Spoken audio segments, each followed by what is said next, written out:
Good evening, everyone. It's just a few minutes left for the webinar. I think we can start the introduction part and everything. Before that, I would want all the speakers to once again please check your sound system. If there's any issue, we can resolve it in meanwhile. Audible? Yes, sir, you're audible. Am I audible? Yes, sir, you're too audible. Hello, Kritika. Yes, you're audible as well. Okay. So good evening to all. Today we are here in this webinar. Title is Understanding the Border Dispute between Afghanistan and Pakistan. The border dispute, the border conflict between Afghanistan and Pakistan serves as an alarming reminder of the intricate dynamics that govern the geopolitical relations in South Asia. This contentious issue, which has been around for decades, is steeped in complex historical, cultural, and political factors, still has its significant effects on security, stability, and regional dynamics. The Afghanistan and Pakistan border issue has remained a topic of contention, influencing bilateral ties and larger regional dynamics against the backdrop of shifting alliances, internal instability, and external interventions. With this introduction, we lay the foundation for an in-depth discussion by our panel today to understand the border dispute between Afghanistan and Pakistan, covering its historical roots, major points of contention, and the potential effects on the regional cooperation and stability and the organized crimes emerging from its disputed border.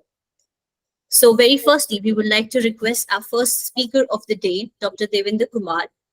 Dr. Devendra Kumar is an expert in West Asian and South Asian studies. He was earlier an assistant professor of international relations and security studies in the School of International Cooperation, Security and Strategic Languages in Rashtra Raksha University.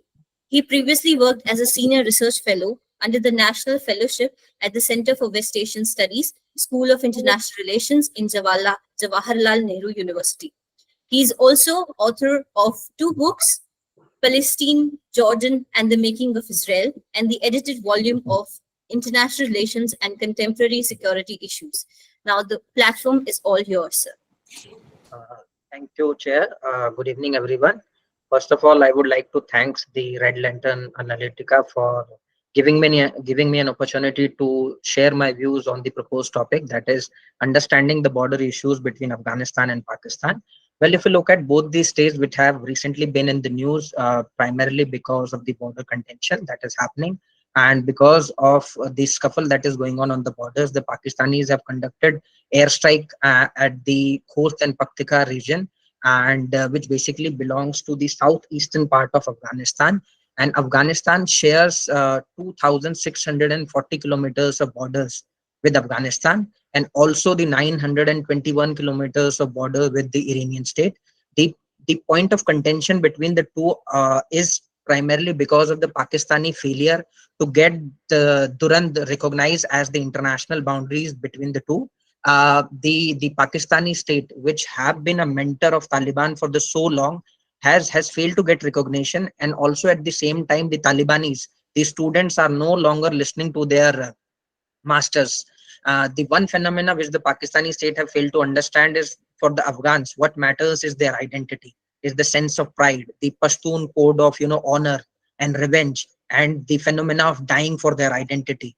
But what has given rise to this scuffle or the conflict between the two, because of which we are seeing the casualty on the border, is primarily because of the British, which has drawn borders, or you can say the artificial creation of lines without even consenting the people who are living on this part of the on this part of the areas. And basically the interest of the British were they wanted to control the Pashtun areas and they wanted to defeat them, and for that they wanted to divide these Pashtun tribes, and for that they sent Henry Mortimer Durand to this part of the area. And there was a strategic reality of the great game also during that time, because the Britishers did not wanted the Russian influence to be on this side of the area, and therefore they contacted the Abdur Rahman Khan, who was the then ruler of the state, who was the you can say grandson of the Muhammad Dost, who was living on the pension from the Russians. And in order to expand or increase his subsidies from the Britishers, he agreed to divide or demarcate this sphere of influence by creating this line of 2,640 kilometers in 1893, which came to be known as the Durand Line, uh, which basically marked on paper that this is the uh, Indo-British borders. It starts from air and ends. This is what it demarcated. And under this agreement, Abdur Rahman Khan gave up certain few districts such as Swat, Chitral, and Chage, which is basically in the northwestern part of Afghanistan or present-day Khyber Pakhtunkhwa area. On in return, he got Nuristan and Azmar territories, which was nothing but marked the British area of influence in this part of the territory. Prior to this, there used to be a scuffle which used to happen, which used to create border tension uh, that time. But Afghans never recognized this as the boundary because they believe that this demarcation basically divided the Pashtun belt, basically the southeastern Afghanistan and northwestern Pakistan, which together comprises the Pakhtun territories. It also included, territories such as Khyber, Bajor, Mohammeds, Orakzai, Kuram, or North and South Waziristan. Also, certain districts of Banu, Kohat, Dera, and Ismail Khan. But Pakistan basically claims their, rights over this part of the area, basically on two agreements, which was signed. First was in 1905, which was signed by the successor of Abdur Rahman, the Habibullah Khan. He, under this agreement, basically legalized the Durand line, and he accepted the legality of the Durand line. Second was the Article 5 of the Anglo-Afghan Treaty of 1919, under which the Afghans accepted the previously agreed border agreements. And this was the only treaty which declared their independence. And this was the only treaty which was not imposed by the British, just like the 1893 or 1905 agreement. But the moment Pakistan became independent, it declared Durand as the international boundary, which the Afghans did not like, and they even opposed the Pakistan's entry into the United Nations in 1948. The Afghans' claim was that this line basically created the sphere of influence, and it ended the Afghan sovereignty and influence over the eastern side of the Durand, and therefore the Afghans refused to give this de jure recognition to the Durand line. And their argument or their belief was that this agreement, this Durand line agreement, had lapsed the moment the British had withdrawn, and they said that the successorship cannot be given to Pakistan of the extinguished person. That the extinguished person in their in their eyes was the British, and they believe that agreement was basically between the Amir and the British colonial government. And historically, the Pashtun areas basically were part of the, were never part of the Pakistan state, or this territories from 1879 to 1921. But the Afghans were never given the option to choose their sides following the partition which had happened. And they made another agree this point that uh, why the independent Pashtunistan was ignored back then.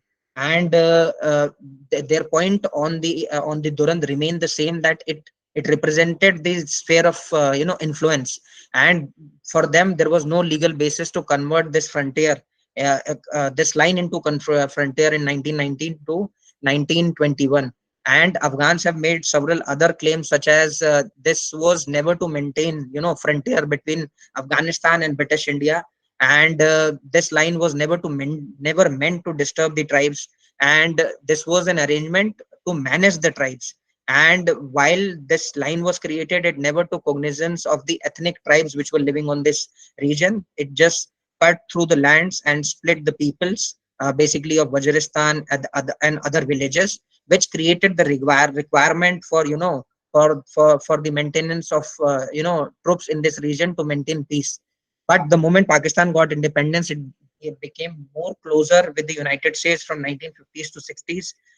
It became part of CENTO, and the balance of power shifted in the hands of the of the Pakistanis. And at the same time, Afghans also tried to maintain, to make good relations with the United States, but they were told to better their relations with Pakistan and become part of CENTO, which they declined. And since they share border with the Soviet, they decided to go more closer with the Soviet Union. And you will see 1953 to 1978, the Soviet had invested 2.5 billion dollars in Afghanistan, and many of the Afghans went to Soviet Union for training, and these were the same soldiers which paved the way for the coup in Afghanistan.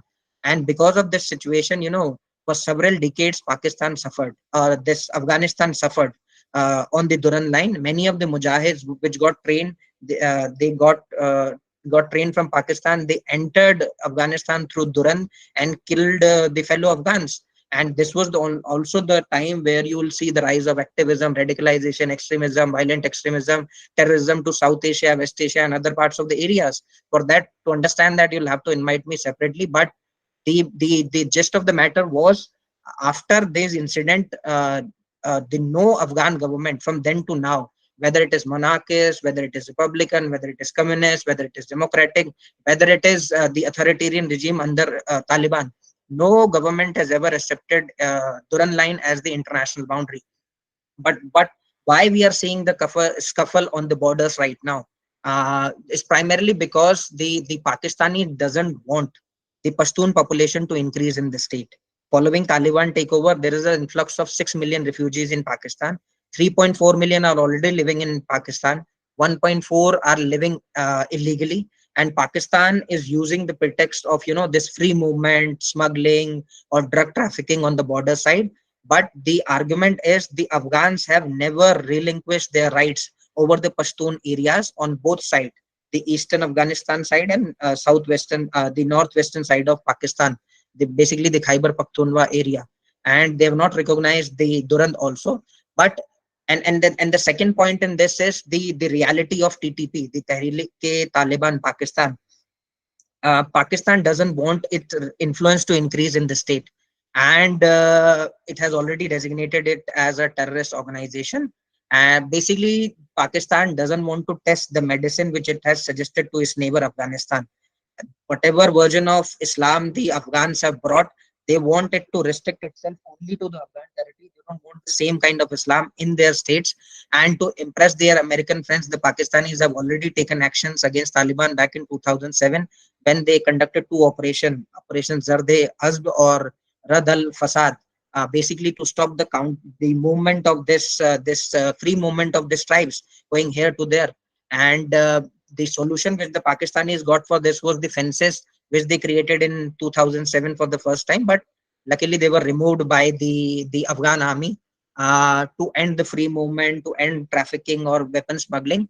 But one ironic part in this, we must have to understand that despite Pakistan's downtrodden economic situation, as well as the hunger index which is rising in the state, they are begging the international community for for loans. But at the same time, they have given or allocated $500 million for the development of fences in 2017, a project which was supposed to be completed by April 2021, under which they have created 16 crossing points to monitor cross border movement, to curtail refugee influx, or to help Pakistan to on the borders to stop the smuggling of narcotics.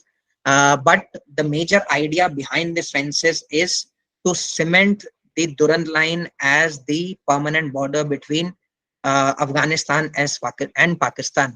And to do that, the Pakistanis have also ended the eastern rights which were given to certain communities, which has also led to protest within the Pakistani state, especially in the Chaman area of Pakistan, which has divided the communities of Pashtun such as Achakzai and Nurzai. They are the tribes which move here and there, and their livelihood depends on the moving of goods, and it has impacted more than 20,000 families of these tribes. And along the Durand line, there are families on houses whose one door opens in Pakistan, the other one opens in Afghanistan. And but irrespective of all the situations, still these tribes have not recognized the Durand line. They consider it as illegal. And to conclude, I would suggest that Afghans regard Durand line as a colonial imposition. It divided the ancestral homeland of Pashtun tribes and claimed the sovereignty of Pashtun territory on Pakistan and the border that comprises the former FATA and this northwest frontier provinces territory. Afghans believe that the Duran line had a 100-year limit, which ended in 1993. So the treaty had expired. But Pakistan believes that they are the inheritor of the borders from the British, and the border barrier which they are creating, will end this dispute. But whether it is Imran Khan or Anwar ul Haq Kakar or Shehbaz Sharif, all have failed to get Durand as recognized as the international boundary. So, in my opinion, this scuffle will continue. But apart from this border dispute, the Afghans are also facing the border dispute with the Iranian state. Also, they are having water dispute. And if you'll go back to the history, Iran is not the first state to, it is not the second time the Iranian have faced attack on their consulate. The first attack on their consulate was done by the Talibanis back in 1998 when they attacked the Mazar-e Sharif and killed 9 Iranians, 8 diplomats, and 1 soldiers. And the water treaty is not being adhered. So in the coming years, we'll see the Afghan scuffle on both the borders. So with this, I'll rest my case. Thank you. Thank you so much for laying the foundation on the historical basis. And to further this knowledge, we would like to invite our second speaker of the panel, Ms. Sonam Mahajan. Ms. Sonam Mahajan is an Indian political commentator, social media influencer, and activist known for her straightforward views on various political and social issues. She is known for her active presence on social media platforms where she shares her opinion and engages in debates in topics ranging from national political issues to social issues.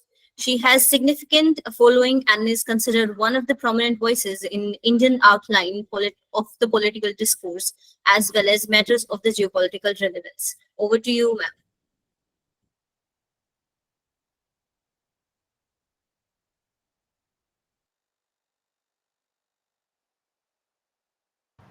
If you can hear me, ma'am. Yeah, I can hear you, but I can't find myself on the panel. So okay. I'll It says, okay. Yeah, yeah, yes, you are there. yeah. Thank you so much. First of all, a very good evening to everybody on the panel. I'm happy to be here, feel privileged. Dr. Devender has spoken about the historical context of this whole dispute between Afghanistan and Pakistan, so I won't go into that. I'll talk about things from a more contemporary point of view. Now, there are multiple problems between Afghanistan and Pakistan. One, of course, is the border dispute, the Pashtunistan issue, the Duran line issue. Then there is the ongoing, accusations of terrorism against one another. There are also tensions when it comes to the Afghan ethnicity. We'll also talk about that. Then there are issues in the trade. Despite having a trade agreement, Pakistan continues to trouble Afghanistan in so many ways, trying to create hindrances for Afghan businessmen, because Afghanistan primarily depends upon Pakistan. There is that. Then there is also a refugee issue, like Dr. Devender said, after Taliban took over Afghanistan. Not that there weren't refugees living in Pakistan earlier, but then there was a huge new influx. And what were the immediate ramifications for Pakistan? We'll talk about that. So I'll start with the cross-border terrorism accusations. So now this is something which Afghanistan and Pakistan have been accusing each other of for a very, very long time, despite no matter what regime is on the either side.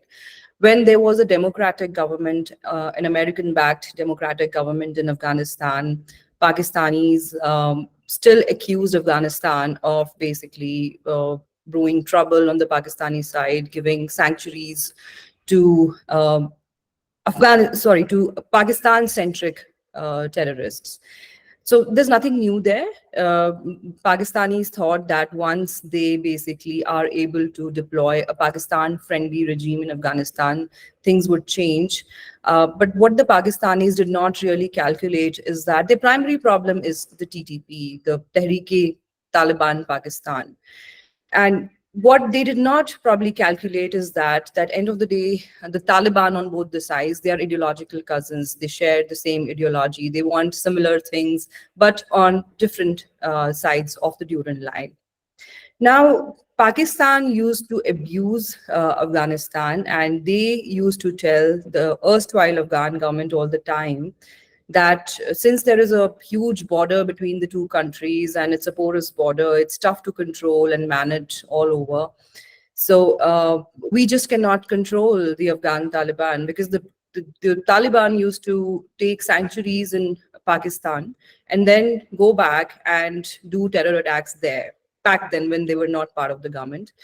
So the Pakistanis used to give this excuse that it's just not possible for us to control this entire border, and people can always slip in. Now the Afghan Taliban have turned the tables on Pakistan, and they say the same thing. They say that look, it's a huge border. We don't know how to control it. So the TTP guys are sneaking in. We don't know how they're able to do it, but we are not really patronizing them. But the fact is that both the sides are ideological cousins. They want same things. And when the TTP wanted help, the Afghan Taliban did help them. So the Afghan Taliban, as per the Pashtun Wali or the Pashtun tradition, owe it to their Pashtun brothers from the other side that when they need safe sanctuaries, they should provide them that.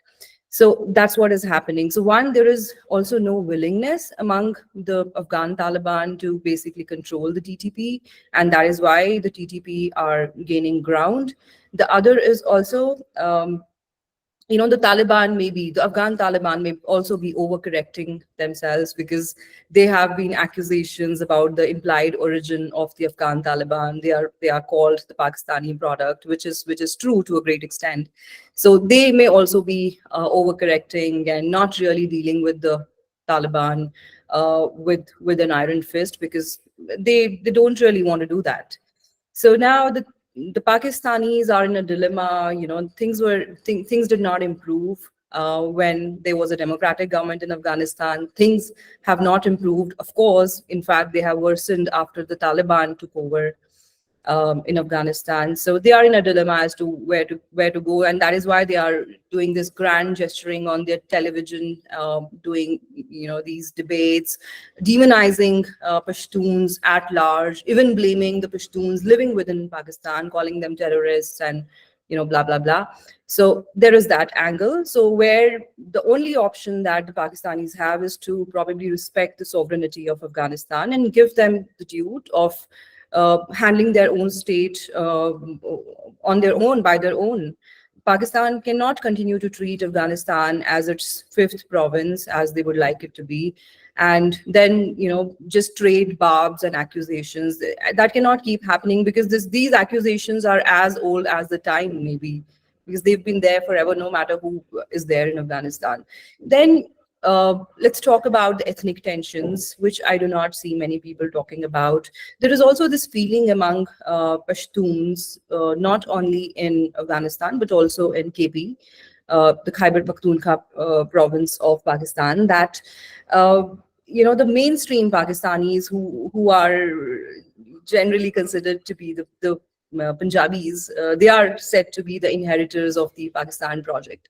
So there is this feeling among the Pashtuns that they are time and again trying to stereotype them, perpetuating harmful stereotypes about the Pashtuns, creating caricaturish characters in Pakistani art and cinema, again demonizing Pashtuns as very violent people, who have no life, who are always kidnapping, who are always killing. So there is also this feeling, the Afghan character in the Pakistani art and cinema is always either a taxi driver, a truck driver, an auto rickshaw driver, or a criminal. You never see a normal Afghan. So there is also that ethnic tension which is now growing up, which I notice a lot these days. Then the Pakistanis, they threw around, like lakhs of Afghans who were living in Pakistan. They had their government ID cards. It's not that they were living illegally there. So under the garb of trying to handle terrorism, so basically the Pakistanis have been saying that all the Pashtuns whether they are civilians or they are into combat or they have joined, terrorist organizations. They are basically violent people and they are threat at large to the society. I don't know what kind of message does it send to Pakistan's own Pashtuns. So that again is a major problem, and it's going to be an issue for Pakistan in the coming years if they don't get their act together. Then, of course, there is a trade problem, like I said. Uh, the Afghans primarily rely on Pakistan's ports, Gwadar, Karachi, for international trade. And there is a trade agreement already, but every time the Taliban, Afghan Taliban, don't yield to Pakistani establishments' demands, they try to hurt them where it matters. They will try to block the trade. They'll impose like extra tariffs on them, arbitrary fees sometimes, uh, just so that the Afghan Taliban feel the pressure. But that's not really helping the situation because the two sides are already at loggerheads, and eventually the common people are going to suffer. The Afghan businessmen who are already trying very hard to make a living, given the situation there. So that is also leading to more and more hatred on the other side. And otherwise also, historically, the Afghanistan people feel that Pakistan has been meddling in their affairs in the search of its own strategic depth, which I like to call strategic death rather, because that's how it looks like now. Because it's now the Taliban using Pakistan as, using Pakistan for strategic depth. So that's how it has come about for Pakistan. Then, of course, we talk about the dispute around the natural resources. There are water problems. Both the sides stake claims on resources which may not really fall inside their territory. So there is that problem. And we spoke about the trade. And now let's talk about the Pashtunistan issue. With Taliban taking over in Afghanistan, that has become very, very prominent because, it's easier. It's any day easier to deal with a democratic government because, they're regular people, end of the day. They're bound by international law. They respect international law because they want to deal with so many other countries. With the Taliban, even though the Taliban 2.0 are better than the previous ones, they've also been able to control terrorism, as in terrorism which may affect other states. States other than Afghanistan itself. They've been commended for that. I don't have to say that. I'm not a supporter of Taliban. Let me put it on record. I am somebody who's been supporting Afghan women from the beginning, right? So I'm not supporting them in any way, but then it has to be said that they are being commended for that. Even in New Delhi, you hear chatter that the Taliban have been able to make sure that any anti-India Pakistani terror groups do not get safe sanctuaries in Afghanistan that they used to get back then, right? So there is that factor. With the Afghan government, they were somehow able to talk it out and, deal with them because end of the day, it was a democratic setup. You could send messages to each other, end of the day, sit on a table, talk. But with Taliban, their temperament is also in such a manner that they will not take dictations from you, right? And the Taliban, again, it's not a homogeneous group. People fail to understand that even though it's a group, and yeah, they are ruling in Afghanistan today. But end of the day, Taliban again has many factions. There are pro-Pakistan factions like the Haqqani Network, like the Quetta Shura. Then there are also Kandahari Talibans. There is Doha faction. So some of these also overlap, and there are also indications that the Haqqanis are also not as pro-Pakistan as they used to be back then. But the fact is that, the Taliban also do understand that there are factions within them. So there are also challenges there, but at the same time, no matter who you are as an Afghan, you're a civilian or you're a Taliban member, or you've joined any other insurgent group, you are a nationalist. And like any other country, you want your borders to be protected. You want peace in your country. You want your sovereignty to be respected. You do not want another country to come and just attack your people and just, kill women and children, which the Pakistanis first aided the Americans in doing. They let them carpet bomb Afghanistan using Pakistan's territory so many times. and now they're doing the same. So I don't know if I'm left with any other time, or I can conclude. So my assessment is that the Pakistanis really need to respect Afghanistan's sovereignty to begin with, and smell the coffee, look within. Look within, because not everybody can be accusing you of terrorism baselessly. The Iranians are saying that, the Afghans are saying that, we've been saying it forever. We've been bled by Pakistani terrorism. So everybody cannot be wrong. If all your neighbors are accusing you of terrorism, apart from the international community, of course, then you got to look within and solve your own issues instead of going out there and blaming the world. Thank you, ma'am. Some very interesting points that you have mentioned. And now we would like to move on to the next speaker. As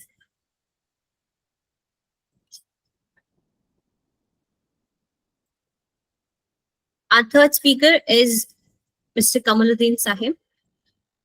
Mr. Sahib is an assistant professor of research in international relations at Rashtraksha University. He has also served as a research coordinator in Global Counterterrorism Council and a resident scholar under the Rashtraksha University's Novel National Security and Police Scholarship Program. He previously served as a junior assistant professor and held administrative positions at the Kabul Academy of Sciences in Afghanistan. Additionally, he has been a scientific member of the Regional Studies Center in Afghanistan. So with this introduction, over to you. Thank you so much, Kritika. And I would like to thank the organizer of this webinar for such event. And most of the things have been covered by Dr. Devender and Sonam ma'am. So I'd like to, try to give a local perspective to the issue, like what really Afghans are thinking about the Duran line. And the issue which has disturbed Afghans for a long time, for more than a century, for like they have been disturbed due to this terrorism because of this Duran line. And after the creation of Pakistan, also Afghans have been, the victims, the real victims of this matter. So with this, I'll start my presentation.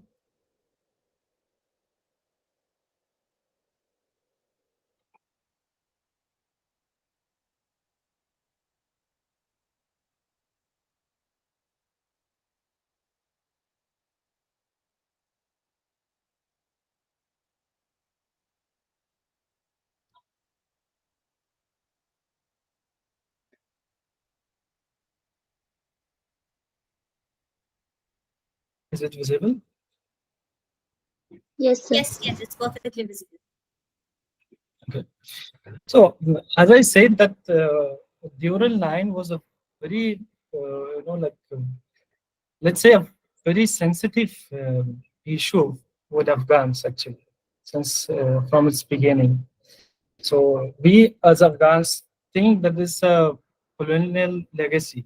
It was, the Afghan government in that time was pressurized to accept this line.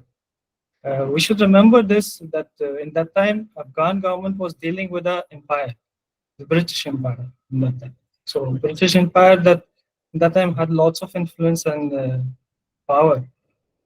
So it has been forced to Afghans to accept this line.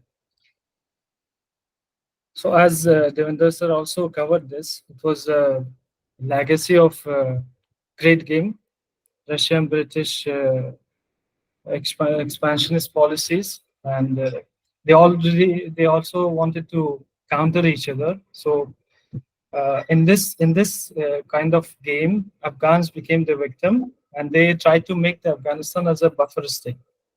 So in this time period, actually, Britishers tried to force Afghans or take the control of Afghanistan fully, but they couldn't.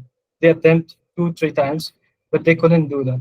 What they did, they found an alternative way to make Afghanistan as a buffer state. So In 1893, they made an agreement with the Afghanistan's king, Amir Abdul Rahman Khan. They demarcated the border area, which they divided the ethnics and the cultures. Actually, the like one culture, one ethnicity, they have divided them. Like, let's say they have divided the families. So that's why we are seeing now that problems are coming, because they do not like accept this demarcation, this division, because they are families, both sides of the borders, they're brothers, they're families. So it is very difficult for them to accept this. So they have ignored their story, they have ignored their ethnicity, they have ignored their culture and demography also. So that was the story. So this is the demarcation that they have done it uh, in this border area.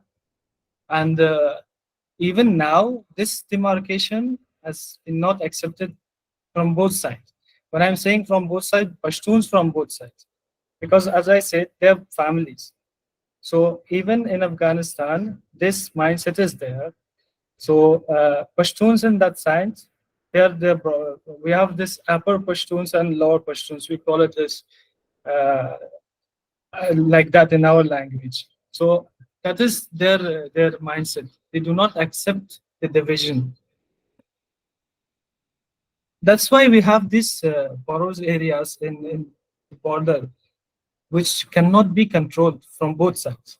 Even from Pakistani side, even though they are trying to fence the border and trying to like control the border, but they cannot do it, because both sides, the people are residing there, they are families, as I said.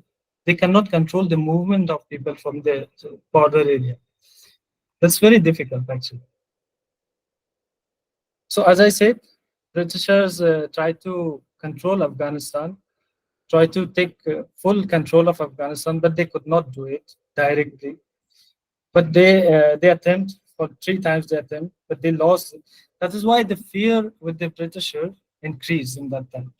Since they cannot control this area, this region, or this people, the fear increased within themselves that they will turn against them, against the Britishers. That's why we are saying now, right now, that Afghanistan was a buffer state in that time. The next thing, which is very important when it comes to the Durand line, the birth of Pakistan as an insecure state. Actually, this is very much important, because after Pakistan's creation, we have more problems in the border area. We have more insecurities. We have more issues with the Durand line, because this had a new dimension to the whole scenario. We are dealing with a new country right now, which we had the agreement with a like previous establishment. There was no Pakistan as such in that time, which we had the agreement with. So now we are facing with a new country, which is Pakistan. Afghanistan did not vote for the Pakistan for this reason only in the United Nations, because Afghans do not accept the Durand line, and they will not accept it anytime. In that time also, Afghans were against it, and they did not vote for Pakistan. So that creates kind of a mindset within the Pakistanis. They have been like what do you call it? They have thought of Afghans as enemy from the first day on, because Afghans claim their territory. That is why we are talking about a strategic depth now. We are talking that Pakistanis has helped terrorist groups.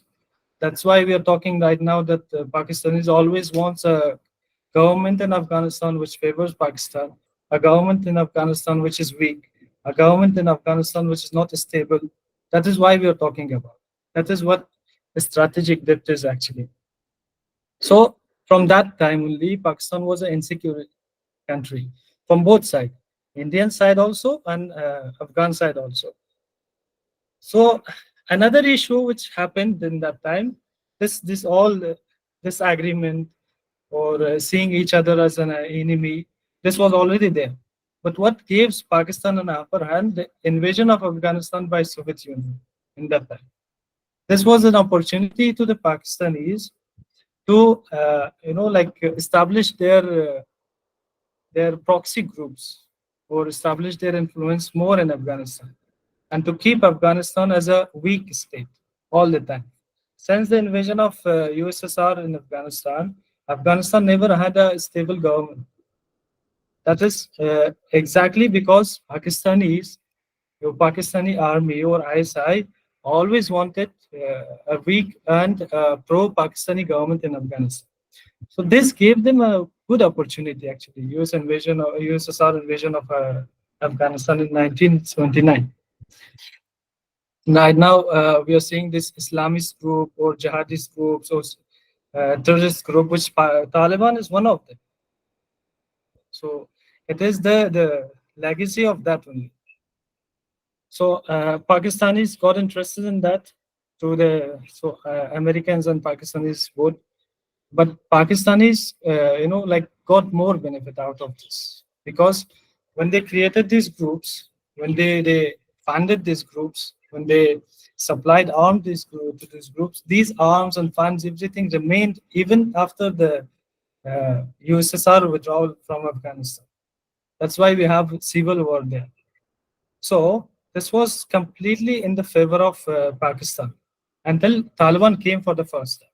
Taliban was a very, very much attached to the Pakistan government because it was a creation of Pakistan government. So in that time, you see that never Taliban has commented anything on Duran Band. And as I said in the beginning, it is a sensitive issue within Afghans also. That is why they cannot even comment, on these issues. But Pakistani got very much benefit out of this, even in the first tenure of Taliban. They had lots of influence in Afghanistan. Another issue which happened, another incident which happened again, which helped Pakistanis, which was 9/11. So in this time, Pakistanis allied itself with US, and again, they got lots of funds from US. They got lots of aid and all from US because of terrorism and all. But underground, it was always Pakistan hands behind this Al Qaeda, Taliban, and other terrorist groups. So this was one issue. This was one big important issue which Pakistan always sees Afghanistan to be weak, to be in the hand of those people which keeps Afghanistan insecure, which they cannot raise the question of Duran line. That is one issue. Another issue which Pakistan is afraid of it, Pakistan is always concerned about it, is Pashtunistan, as Ma'am raised this issue, is Pashtunistan. Within these people in the border, there's a feeling. It was from the beginning when this partition was happening between Pakistan and India. This feeling was there within themselves, within these people, that they should have a separate land for themselves, Pashtunistan. This desire was there with themselves. Still, it's there. In that time, the face was Khan Abdul Ghaffar Khan, which he established that red shirt movement. This time, this person, Manzoor Pashtun, is the face. And this cause of Pashtunistan and this desire within the Pashtuns are always there. That is why Pakistan is afraid of this issue. And that is why Pakistan is keeping Afghanistan, or let's say Afghan Pashtuns, under their control, under their influence, to not, align themselves with the Pashtuns in the other side of the border. That is another fear of Pakistan, which if a strong government comes to power in Afghanistan, a very strong government, definitely this issue will raise, as it happened in the 50s. This matter of Pashtunistan, desire of Pashtunistan, will be raised by Afghans. That is another fear which Pakistanis has, and this is what Pakistan is trying to make insecure, even the border area which Pashtuns are residing there. Because if you disturb them, they will be busy with something else. They will not think about this, broader desire that they have. So these all things are there in that area, in that border area, and we know about this Pakistan's objectives as well. This had lots of implications for Afghanistan and for the region also. So now we are talking about the implications. This disturbed and insecure border, which we call it Devran line, which Afghans never accepted. None of these governments came to the power and accepted this line. These all has some implication also. The first implication is within the country, within the Afghanistan, the people have suffered a lot. They have lost their lives. They have lost their, uh, homes and everything. They have been victim of this issue for a long time. So these are the groups. These are the groups which was there also earlier, but it's right now under the Taliban's leadership inside Afghanistan. And their movement in the border area is very easily. They can move to the border area and no one can tell them anything. Because they have family relationship with each other. They have very close connection with each other. And now they have, they have got a safe haven and the Taliban also. You see here the TTP, which resides in the border area of Afghanistan, they are in a very good connection with Taliban. Actually, they cannot even condemn each other because they have helped each other in the past also. So now it is the time for Taliban to help them. This presence of groups in Afghanistan right now again makes Afghanistan as a insecure country, as a hub for terrorism. So these are the implications. If you see Lashkar-e-Islam, Lashkar-e-Taiba, these are the groups which are residing in the border area as well as inside Afghanistan under the leadership of Taliban. So it can easily threat other countries like India also. That is the biggest implication which this matter has for the region. Another issue is the drug trafficking. This border area of Afghanistan, Pakistan has been the hub of drug trafficking for a long time. Even the first tenure of Taliban in 1990, it was a big hub for the drug trafficking. And even now, under the second Taliban's control, second government of Taliban, it is the biggest hub of drug trafficking, which goes all over the places, especially which comes to India and South Asia also. So this disturbed and insecure border has implications in terms of security, in terms of drug trafficking, in terms of human trafficking for all over the region, not only for Afghanistan. These are the areas which these transit routes, drug transit routes within the border of Afghanistan and Pakistan, and you can see how many routes are there. So this long border helped them to create so many routes within the border area. This is one of the major concern actually within the region's countries like India. India has been victim of this drug trafficking for a long time. So these all things comes from that region only, especially from this border area. So these are the things that India has seized the narcotics and drugs, which originated from the border of Afghanistan and Pakistan, which we call it the Uran line. Another major thing, which is very much a matter of concern for everyone, is the illegal arms market in the border area. So this line is written in Urdu. I'll read it. It says that a gun is cheaper than a smartphone. A gun is cheaper than a smartphone in that area. So just imagine. So this arms market in that border area is very prominent and it's very visible. So no one can control it. And this Darre Adam Khel is the biggest market actually in Pakistan, especially in the border area, biggest market of arms. And these arms are coming from Afghanistan. Now to Americans has left lots of arms and ammunition in Afghanistan.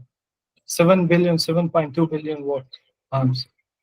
All updated one, all with advanced technology. And you can find it in that border area very easily. So in this picture also, you can see that variety of guns and arms are there in that border area. Any type of guns you can find there. Very easily you can find it actually.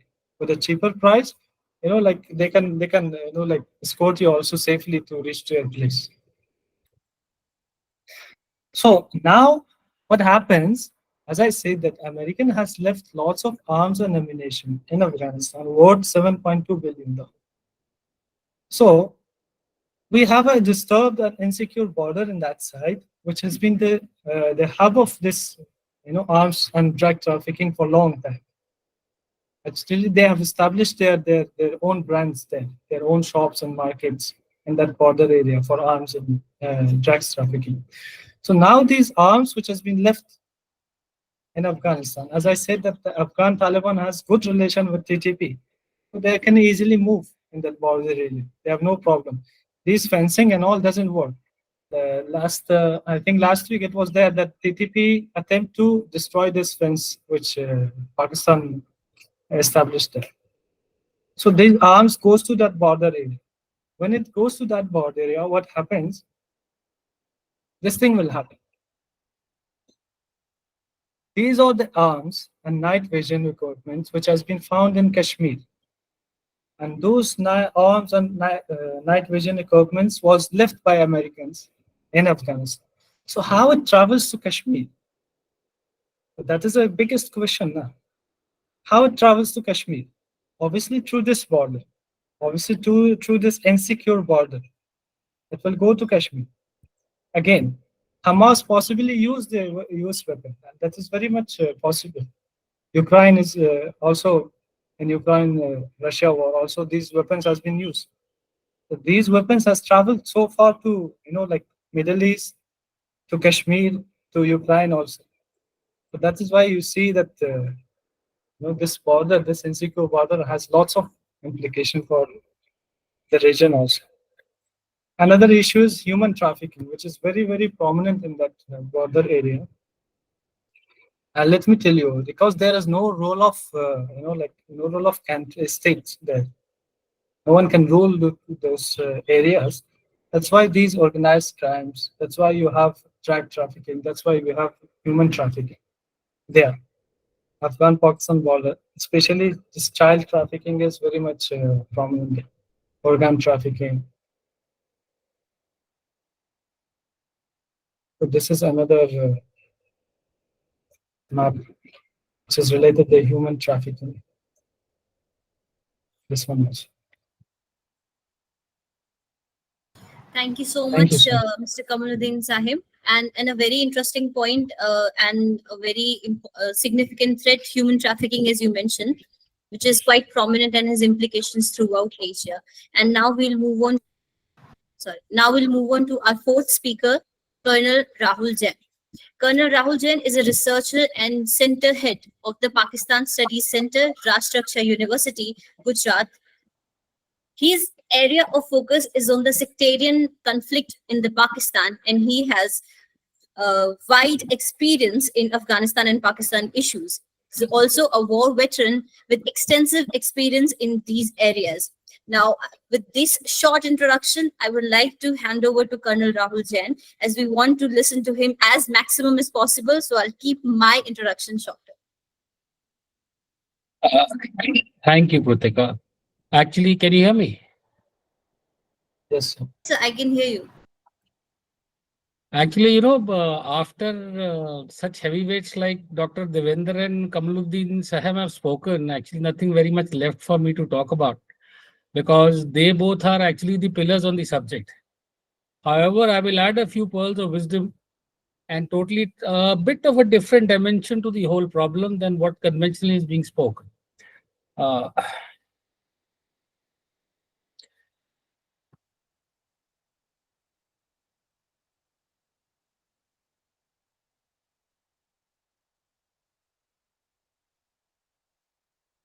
Can you see the presentation now? Yes, sir. Yes, sir. Just a second.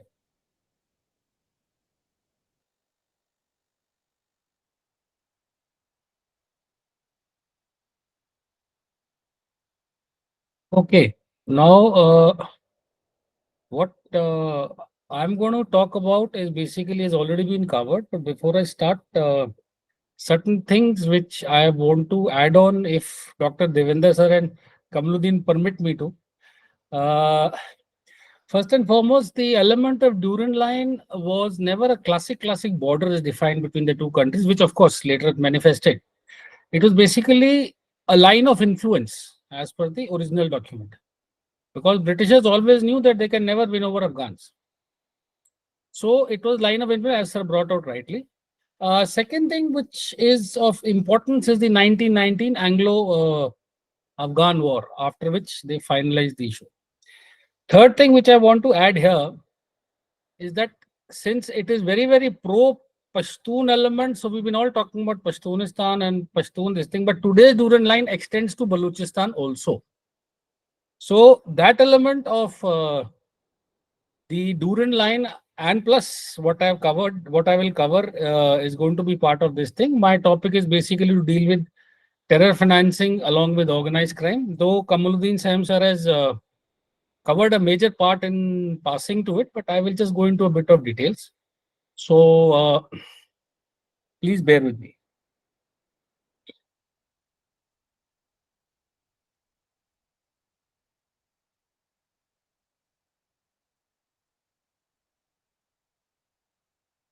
Okay, this is my first slide to talk about.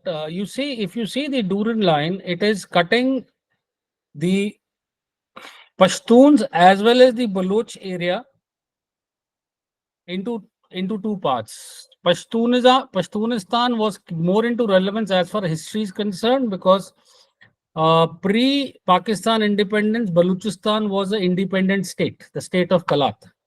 And that was one area which the Afghans and the Mortimer Durand and party did not recce and identify properly. So it was left to the last British post in that zone where the Durand line was to be created. However, after the independence and addition of Balochistan oblique Kalat to the state of Pakistan, this area got redefined. And to bad luck of Pakistan, they lost about 41,000 square kilometers in aligning the new Durand line to the original one. Now let's come to what is organized crime. As flashed on the viewfoil, organized crime is a category of transnational, national or local group of centralized enterprises run to engage illegal activity. What is more important is illegal activity, mostly for the commonly for profit.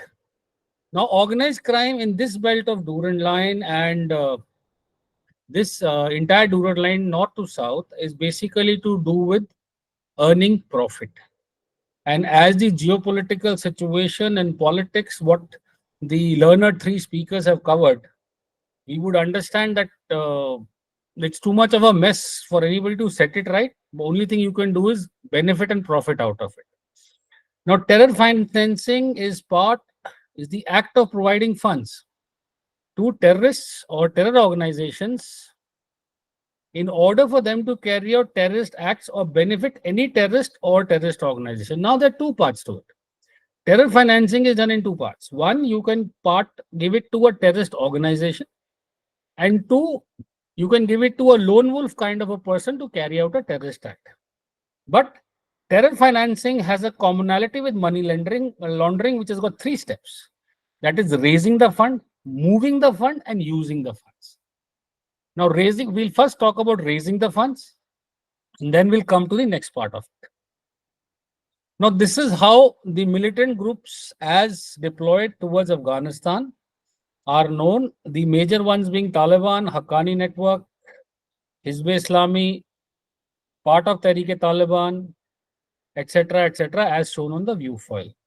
The essence of what is to understand is that most of the shades are overlapping the Durand line into Pakistan. which means the same terror organizations has its placement on both sides. Now, what are the organized crime along the AFPAC border?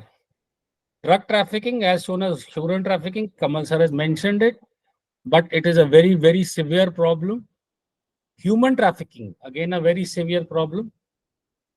Arms trafficking, it has got two elements, which I'll cover. I come to the slide of it. Extortion and kidnapping for ransom. This is a standard process which is applicable all over Pakistan. However, KPK, that is Khyber Pakhtunkhwa and Balochistan, this is on the higher side because of lack of law enforcement agencies being there. And secondly, presence of the groups as well as terror organizations. Human smuggling, it is not so severe. Now, here I would like to give the audience a distinction. You see, human smuggling is a service to move a person A to place B and take your service charges. Whereas human trafficking is to take the human populace for exploitation in all forms anywhere else in the world. Timber smuggling, again, not severe, but it is there. Petrol smuggling. Now, this is characteristic of Balochistan, where they get petrol from Iran, which is much, much cheaper. And perishable goods mafia.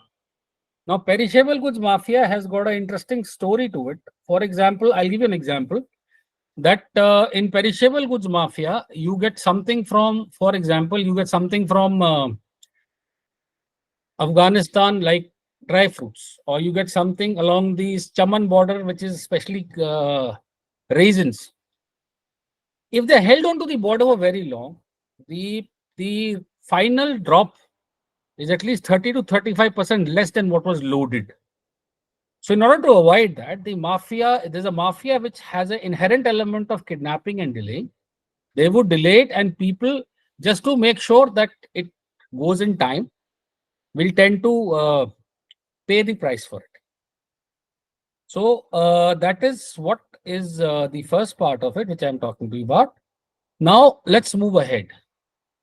Now this is the poppy crop density map of Afghanistan.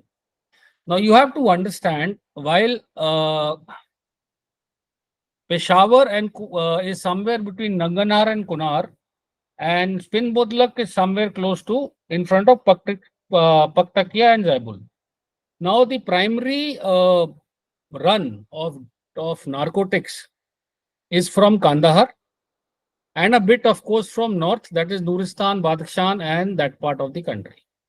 Now, what needs to be understood here is there's a handicap for Afghanistan even to smuggle the narcotics because they don't have a port. So they have no choice but to come to Pakistan even to smuggle narcotics. So they come down to places like Gwadar, they come down to Pasni, and from there, all the narcotics are smuggled out. Similarly, as Kamaluddin sir brought out the issue of Darra Adam Khel.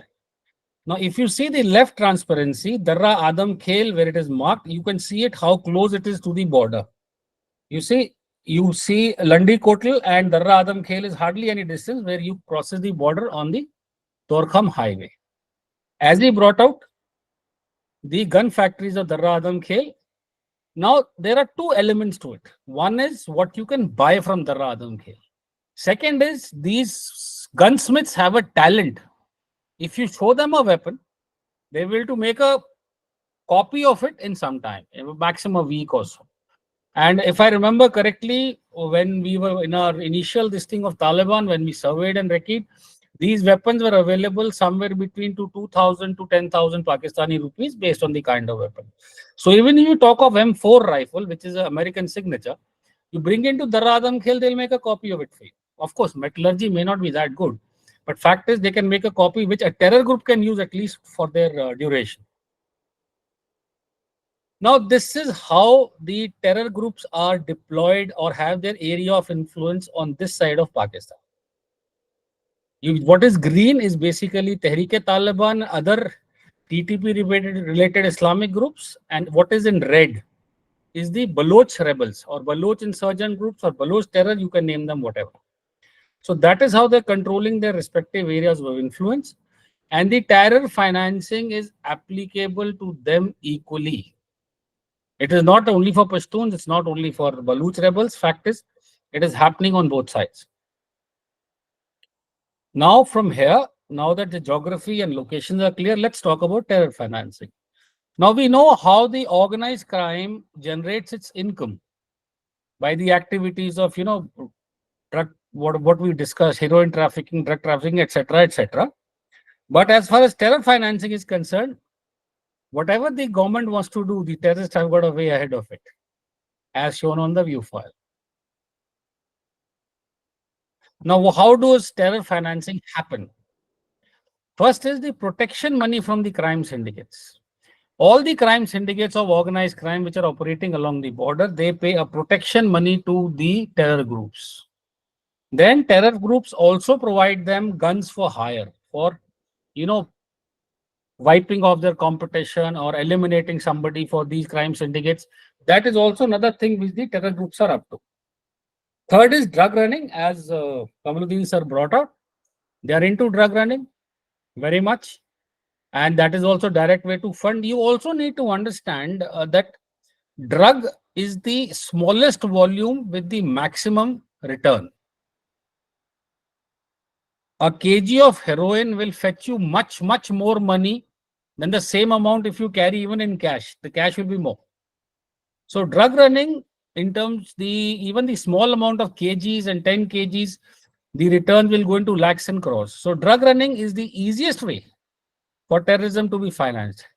Another thing which they get involved is arms running. Now this arms running is more applicable to the coastal zone from where the terror groups load boats, and these boats come and dump these arms on either the Gujarat coast or somewhere here, as far as we are concerned.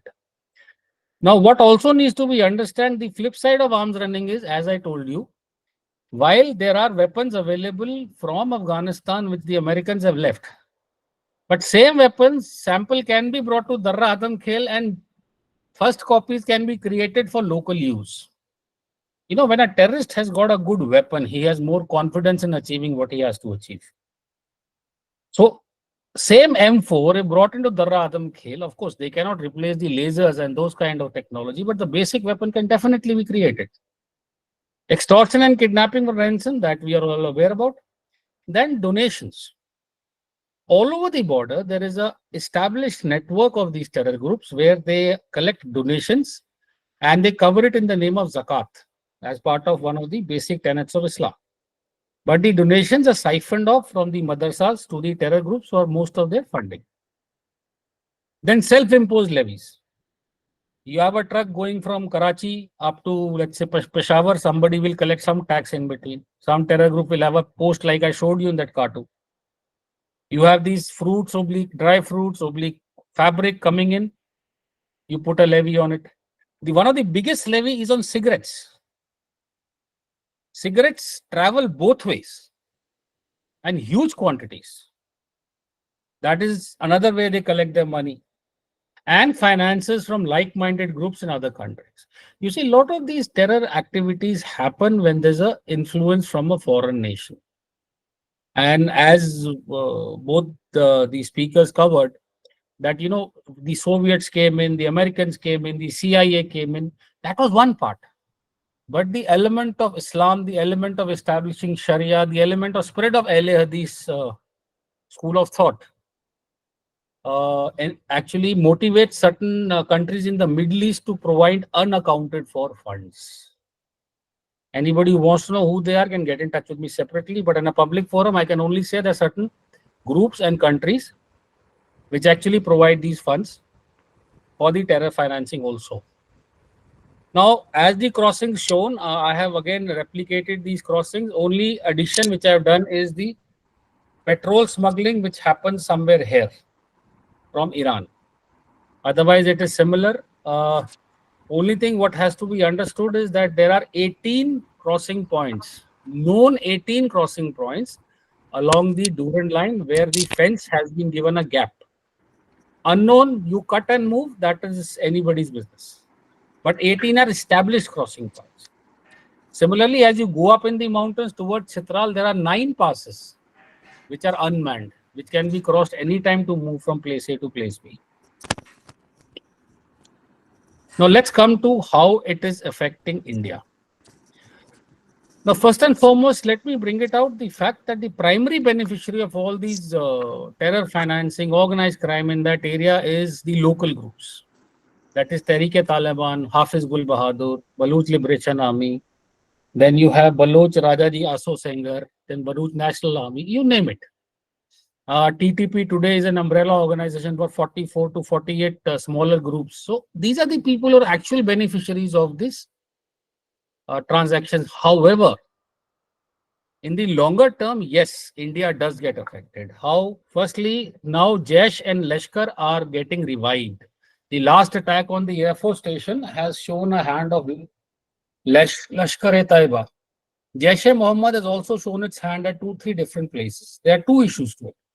Firstly, by virtue of pressure on the Pakistani government, all the training camps are moved towards Balochistan and Khyber Pakhtunkhwa. So, again, recreating training infrastructure in KPK and Balochistan, that is what is going to cost them money. And once they have the money, they'll be able to do it. Recruitment. Recruitment has, with this terror financing, recruitment is much easier because a lot of people would do this for a small amount of money. Procurement of weapons, explosive ammunition, self-explanatory. We don't have to talk very much. Gun running, we know about it. Drug running, we just discussed. Financial support to groups in the valley. Now, what happens is, as Kamaluddin sir brought out, there are certain weapons which have been found in the valley. Similarly, the certain way of finance, whether it in the form of drugs, in the form of cash, or some form, would reaches the valley. In fact, in 2023 and 22, there are a lot of terrorists who were eliminated along the line of control. When they were seized, they found a lot of drugs being carried by them. So I'll give you a very simple example. If I have to pay a person X amount of money, I can give him the same amount in terms of heroin or drugs. He sells it ahead at a much higher rate. So it is a benefit case for everybody. So that is what I wanted to cover for this class. And what I feel is that while the Durand line issue has been messed up, there is one more reason which I would like to highlight. Ziaul Haq never wanted Durand line to be defined. Because any act across Durand line, it will not impinge on sovereignty in case the Durand line is not defined. Secondly, Pak army always had a vision of so-called strategic depth in Afghanistan. And if you see it historically, that is precisely why Pakistan had a province called FATA, Federally Administered Tribal Areas. The FATA, there was no control of the Pakistan government except a resident commissioner who was there in all districts. And all he could do was put financial penalties. As far as control, as far as management was concerned, it was handled by the Jirgas and Shoras in FATA, which had people from both sides of the border. The border, as far as FATA is concerned, was never existed. It is only after when FATA has been merged in Khyber Pakhtunkhwa and Northwest Frontier Province, now called KPK, this distinction has come in. And he has brought out, Pakistan never wants Afghanistan to be stable. Because if Afghanistan is stable, then they will find their own way out. But today there's a dual game with China coming. China is now quoting Afghanistan on a lot of issues, providing them funds, going in there for mining. So financially, Taliban and Pakistan, I think, will come out of it. But this problem, this plague, will continue for a long time to come, till the time we have terror groups operating on both sides. But I would like to add one more thing here. We will not expect something like Zarb-e-Azab or Raddul Fasad happening in near future. Because A, Pakistan doesn't have funds.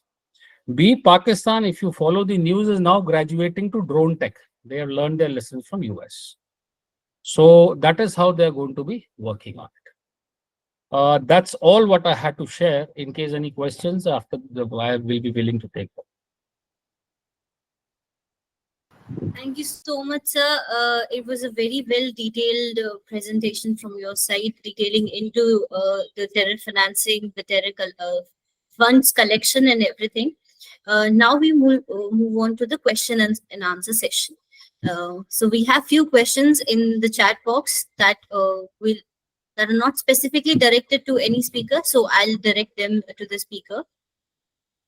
First question is, what are the implications of Afghanistan and Pakistan border issues uh, for the broader regional cooperation and economic integration initiatives? Maybe Sonam ma'am can answer this question.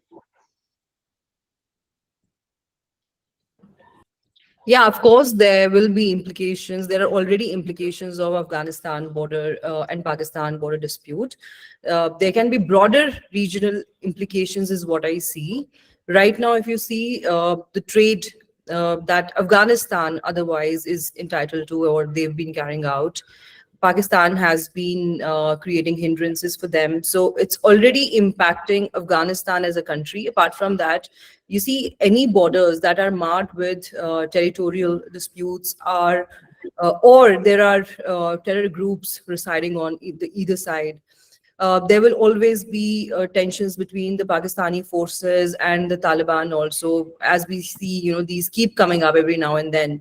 So that also creates some kind of a blockage, if not the real blockage, at least when the international players would be wanting to invest in any region for that matter, they would not really look at it as a conducive option. So if you look at the kind of aid that India also sends to Afghanistan, so because Afghanistan and Pakistan also do not have great relations at this point in time, so Pakistan has also been creating problems for India to not just forget about the trade, that we're already taking a different route altogether, but even to send aid, we need to take such a long route. So if that was not to happen, of course, we could save on so much money and time. So there are going to be broader regional implications, both economy-wise, otherwise also security landscape also looks very scary to me until the tensions settle, which I see going on for a long, long time. Now we'll move on to the second question. Um, And before we moving on to the second question, I had this curiosity after seeing Mr. Kamaluddin Sahim's map on the human trafficking that I would like to ask him. He had two specific maps. In one of the map, there was a stat about the boys and the girls, men and women who are being trafficked. So that data showed that the more women were trafficked than the girls, which is opposite to how the trafficking pattern works. Like the underage girls are mostly the victim of trafficking more than the women. So why is it a bit different in Afghanistan?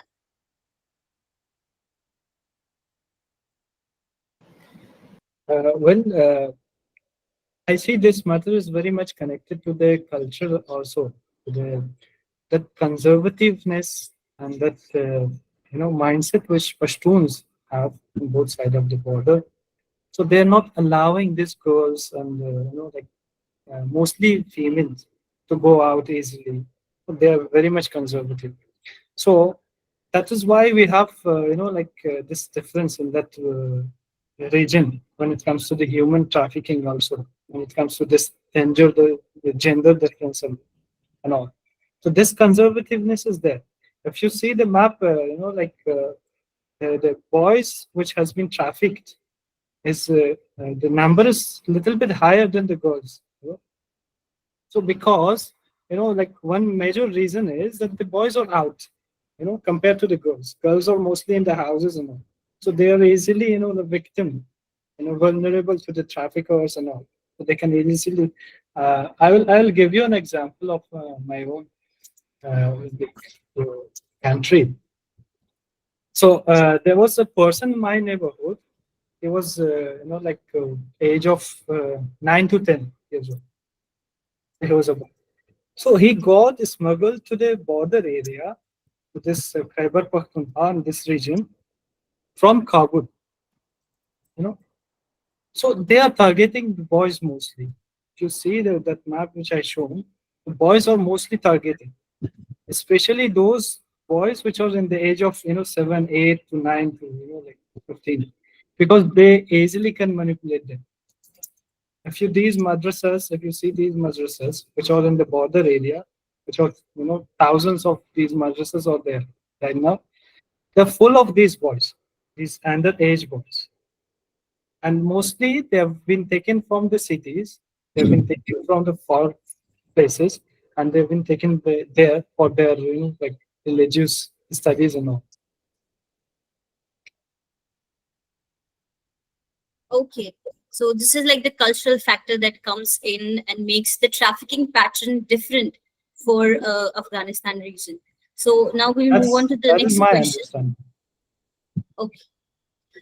Now we'll move on to the next question. The next question is, with Taliban administrating Afghanistan with no signs of weakening in the present times, it is only a matter of time before it will get its recognition, at least from the handful of the countries which will benefit most of this situation.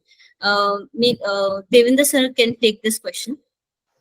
Well, look, as far as, let me take the first one, then I'll come to the second one. Just my this understanding of the implication of the dispute overseas. Most of the implication will be on the both the countries, and the people who will suffer because of the dispute will be the tribes which are living on both sides of the border, as whether it is Balochistan, whether it is in the Fata or Khyber Pakhtunkhwa region.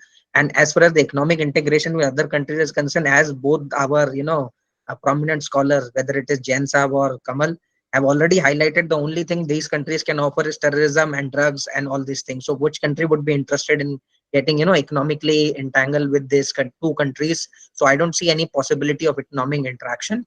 And as well as the Taliban administration is concerned, see, Taliban's major focus right now is to get recognition from the international community, which they have failed. And the countries which has supported the rise of Taliban are suffering, whether it is Pakistan, whether it is Iranian. The dynamics was that for in the Iranian case, which were had interactions with the Taliban back in 2016 and 18, the dynamics was the enemy of United States will automatically be a friend of Iran, and an enemy of Iran will automatically be a friend of United States of America. Same for the Pakistani state, which has supported the Taliban rise, but the moment they are facing the demand for Pashtunistan, with the rise in Pashtun population within the Pakistani state, and with the creation of fencing, so the as far as the administration will get more and more standard, it will create more and more problem for the Pakistanis and the Iranian state, because they are the one who will face the first brunt of fire, because both are having this border issues with the Afghan state right now. And of course the drug trafficking and other kind of issues which have been highlighted by Kamal and Jan Saab, they will have impact on the other countries. That is one of the concern of India as well. And India's policy right now is not to it's like to refrain from the Durand issue, and they don't want to exploit the dynamics between Pakistan and Afghanistan right now. Our idea is same, that we don't want we want the stability in Afghanistan, we want to prevent terrorism, and we want to contribute to the Afghan this upliftment or reconstruction, and which I don't see a possibility of it since the Taliban regime have taken over. So in the coming years, we'll see more initiative by the Taliban to get recognition, and more the countries will be eager to give recognition. Will have to answer to the international community, because recently in the news the Chinese want to give certain kind of recognition, but this is like enemy is my friend kind of dynamics will not be played as far as Taliban's rise in Afghanistan is concerned. Every country will have to explain whether it is the issue of Uyghurs or Afghan weapons getting this place in the Hamas Israeli issues. So this is my understanding of it. I want to add a point here. What I fully agree with what Devendra sir is saying, but there is one more issue which gets extrapolated with this is CPEC and BRI. You see, China is working on BRI, where it is planning to create a highway right through China, through Afghanistan to Europe. CPEC being a test case, they have been partially successful. But whereas for BRI, good relations of Afghanistan is a must, because that highway has to cross that zone. It will cross Iran. So it will China who has to ensure that Afghan and Iran are in good terms. If you see the latest developments, Italy had pulled out of the BRI, the Border Road Initiative of China. China pressurized them to come back in by just cutting the Chinese investments into Italy. In fact, Meloni has come back to China to negotiate. So fact of the matter is, if there ever be any kind of so-called in quotes cooperation at the regional level, or if there could be any kind of activity happening with Afghanistan in regional level, China is going to be the primary player. They're already in China. They're already excavating semi-precious stone. They're already excavating rare earths. They're already excavating metals. So if China, pardon me, if Afghanistan is going to be strengthened economically, the primary player is going to be China. And the domino effect is going to be that America will have to look for a counter. It cannot afford China, spreading its wings so much. So then they will come up with something totally different. But at the end of the day, if this happens, then possibly Afghanistan will benefit. And if you see regional cooperation as a willful activity, it is next to impossible based on what the conditions on these countries are. But however, if China is able to get some countries by the neck to do something, possibly some limited cooperation may happen. That's my take on it. Surprising to me, sir, is both these countries are silent on the treatment of Uyghurs. Yes. So, actually, you mentioned the next question of mine. You already addressed it, part of it. So, when we're talking about the major players, we can't keep the US behind of it. And the next question is directed at the US policy on dealing with both countries' internal power struggle. So, it's for Rahul Jain, sir. Interestingly, it is in interest of US that Pakistan doesn't stay stable. While people will say, no, they're trying this, they're trying that, but fact of the matter is, moment Pakistan gets stable, it will move out of the clutch of US and land into China's lap. So it is both ways. So US policy would be, it will be quoting Pakistan at a minimalistic level to prevent it to fully jump into the Chinese lap. And simultaneously, it is also, if you see the track 2, a lot of countries' diplomats are visiting Afghanistan. Our own joint secretary has visited Afghanistan in a recent past. So while we'll be quoting, there may not be financial investments, but US will make sure it has got a foot in the pie, whether it is Afghanistan or it is Pakistan. Because even now, they're coming back to Pakistan to look for bases. They're asking Pakistan for bases to, establish their drone stations and things like those. That is basically for this one. So if you see as a policy, possibly US follows two kind of policies. One is the diplomatic policy and one is policy of the CIA. And at the end of the day, it is CIA policy which overrules the diplomatic policy as far as United States is concerned. So based on CIA's perspective, they would not want any of the two countries to be stable. Let's be clear on that. So that is how they're going to work in this area. Thank you so much, sir, for that answer. And with this, because we are running short of time, we'd like to conclude the session. Otherwise, this engaging discussion can go on for even longer time.